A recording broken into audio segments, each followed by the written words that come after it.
Hello friends, and welcome back to my channel. If you're new here, my name is Kat, and today we are doing the Mid Year Freakout Tag. I love this tag. I think it's a great opportunity to reflect on the first half of the year in terms of our reading. I also did a writer's version that you can watch here, and without further ado, let's start with some book stats. So, from January till May, because I'm filming this in June, I have read 40 books, which I'm quite happy about because I usually read about 70 books a year, so I'm a bit already ahead in terms of what I normally read. The sources, so where the books I've been reading are from, 15 of them are audiobooks, which is quite a lot. 23 are physical books and 2 were ebooks. I've read 8 books from the library and 14 of the physical books that I read were from my shelves. In terms of fiction versus non-fiction, I read 31 fiction books and 9 non-fiction ones. And finally, in terms of languages, I've read 25 books in English, so more than half, 12 in French, 2 in Swedish and 1 in Spanish. Now looking at the prompts. The first one is the best book you've read so far. And there are 2 books so far this year that I've truly loved and that are new favorites. The first one is The Invisible Life of Addie LaRue by Schwab. I buddy read this with the cat bite and we had such a great time reading this together. I really enjoyed our reading and this was my first Schwab book. I don't think it's going to be the last. I absolutely loved this book. I thought the writing was really engaging, really interesting, and it has been the first time since a very long time that I was kind of binging the book and wanting to read it into the small hours of the morning. I thought it was very well done and I loved trying to guess the twists and turns of the story.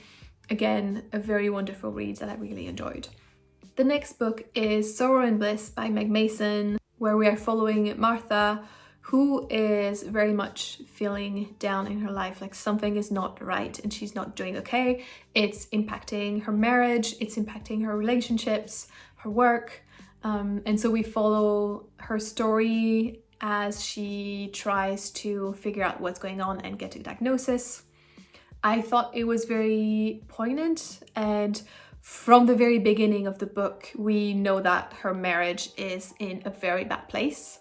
But we also get some kind of flashback and see an older timeline where we actually learn how they met and how their relationship developed. And it was actually very touching and heartbreaking to see this love story unfold at the same time, knowing that it was heading towards something very difficult. Again, I really enjoyed this book. I think it's a more slow read and kind of slow paced kind of story, but I really appreciated the mental health representation and just the depiction of getting a mental health diagnosis and how you kind of suddenly look back at your life with a different lens. I thought that was extremely well done, extremely realistic, and again, I really appreciated what the book was trying to do. Next question is, what is the best sequel you've read so far? And considering that I've only read Onyx Storm by Rebecca Yarros and the Hunger Games series, it's an easy choice. It's definitely the Hunger Games series. I can't really say between Catching Fire or Mockingjay, but I've really enjoyed the Hunger Games series as a whole, and I'm really eager to read the other 2 books that came out after. So yeah, easy answer, I would say. New releases you haven't read yet but want to. I have quite a few of those. The first one is Lika by Ildiko Fritz. It's a book in Swedish that a good friend of mine has published this year, so I'm very excited to get to it. Then we have A Language of Dragons by S.F. Williamson, which I got during my trip to Sweden, hoping to read it in April for Draconathon, but unfortunately I didn't get to it, so it's still on my list.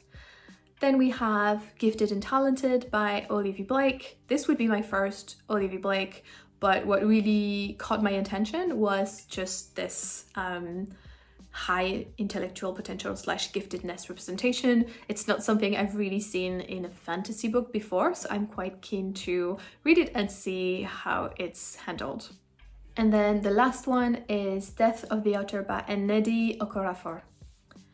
Most anticipated release for the second half of the year.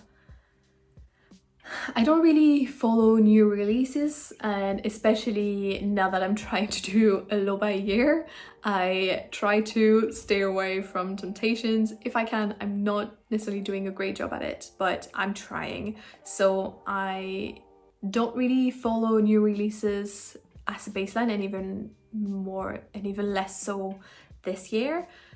But there is one book that I've seen is about to come out, or is coming out in the second half of the year, and that's Mother Mary Comes to Me by Arundhati Roy.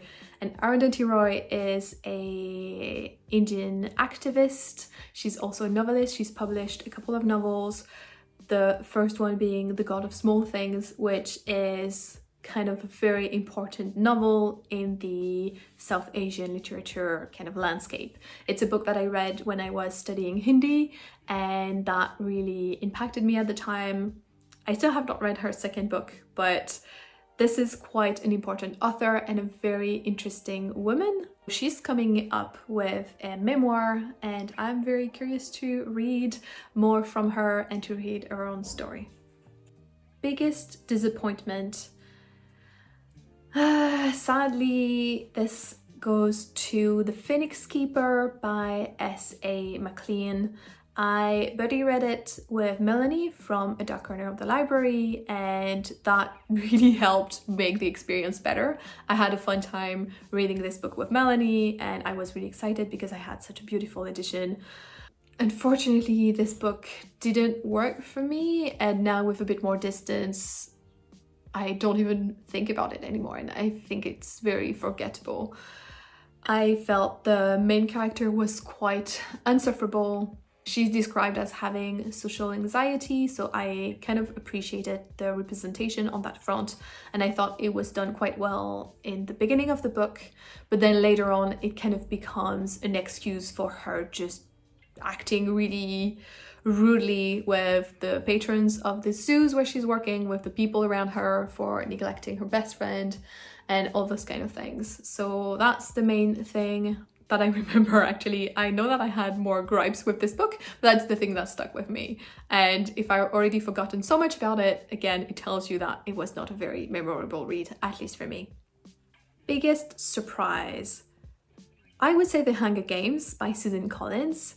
For some reason, I was putting those books in the same bag as Twilight, which I haven't read either, but I've heard that it's not really good. And so I thought The Hunger Games would be kind of similarly badly written. But I rewatched the movies, quite enjoyed them, didn't remember that they were actually that good. So I was very keen to read the books as well. And I listened to them on audiobook, narrated by Tatiana Maslany, which I highly recommend. She does a fantastic job. And I was really surprised by how good they were. I thought they were well written for the genre they're in, and the plot is well constructed. I think it also goes in more depth than the book, which is often the case. You get a lot more of the inner thoughts of the main character, Katniss, and that helped me kind of understand some things that were a bit, I think, rushed or not clear in the movies. So yeah, that was my biggest surprise. I really enjoyed the whole series, and again, very keen to read the other books that this author has put out. Favorite new author, either a debut author or new to you. So I've come to realize since I'm on BookTube that I'm the kind of person who has favorite authors for several reasons. I think I'm the same way with music, that I will usually enjoy a few songs from an artist, but will listen from a bunch of different artists rather than focus on listening to an album in full. And so with books, again, I'm more driven by the premise of the book than by the author who wrote them. I think it's just a natural preference and just the way I work. I'm more driven by what the book is about than by knowing who wrote it. But at the same time, we've also seen some disturbing things and scandals come up about very famous and popular authors, and that can be quite heartbreaking. And so it kind of also confronted me in that direction, that I don't really want to be attached to the person who produces the work, but I want to be focused on the work itself.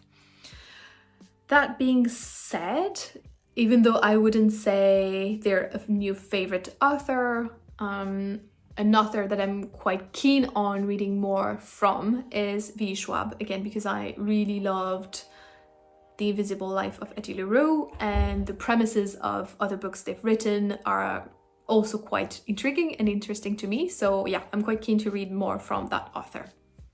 Newest fictional crush, I just don't have those, so I'm gonna skip. New favorite character.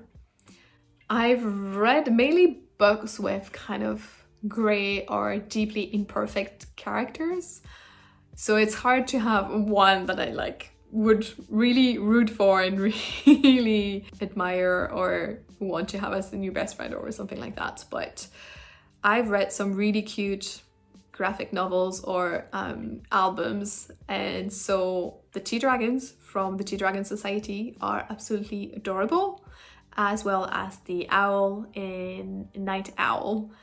I think they're just so cute, and so if I had to pick some favorite characters, it would be those. If I had to pick one human character, I would say William from Hello Beautiful. It's a book about 4 sisters, and their relationship with William, who gets married to one of the 4 sisters. But I was really reading the book for the sisters, and the characters I ended up rooting for the most and loving the most was William, the boyfriend, which I, 1, did not want, and 2, didn't anticipate. So yeah, I thought Anne Napolitano did a great job with this character. I loved him. And so yeah, I think it would be him. Again, a very imperfect character, but I had a lot of empathy for him and I wanted him to be okay. A book that made you cry? Well, I just talked about it. Hello Beautiful by Anne Napolitano. That book came at the right time for me. It was echoing some events that were happening in my personal life, and so the book really helped me look at things with a new lens or understand some of the things I was living at the time. And so it's it's probably not a transferable experience. I hope it's not, because it was not a happy time, but I really appreciated this book. It really moved me and definitely made me cry. A book that made you happy. This would be a French memoir, L'imagination prend feu, from Christelle Dabos, who is the author of The Mirror Visitor, sitting here behind me, which is one of my favorite series. At least the first book is one of my favorite books of all time. And so this little memoir is about her creative writing process, how she wrote the Mirror Visitor series, how she approached the books she wrote after that. And it was a delight just to read her perspective on writing, but also to get some insight about the process of writing The Mirror Visitor. So all of that blended together made it a very joyful book for me to read. The most beautiful book you've bought or received so far this year? I've been trying to limit those, but I definitely have 2 that are very pretty editions. The first one is A Language of Dragon, and the second one is Death of the Author. And then the final question is, what are the books you need to read by the end of the year? That would be all the books on my 25 for 2025 list that I put together at the beginning of the year. I've been doing quite okay so far. I think I'm just now in June starting to get a little bit behind, so I need to catch up, but I've been doing quite well, and I have a whole shelf where I've put those 25 books, and so they are always front of mind. I'm always looking at it, wondering, okay, is there one of those books that I can pick up now? Trying to check them off my list. So that's it for this tag. I hope you enjoyed it, and as always, thank you so much for watching, and I hope to see you in the next one. Bye bye. I love this tag. I think it's a great opportunity to reflect on the first year of the half.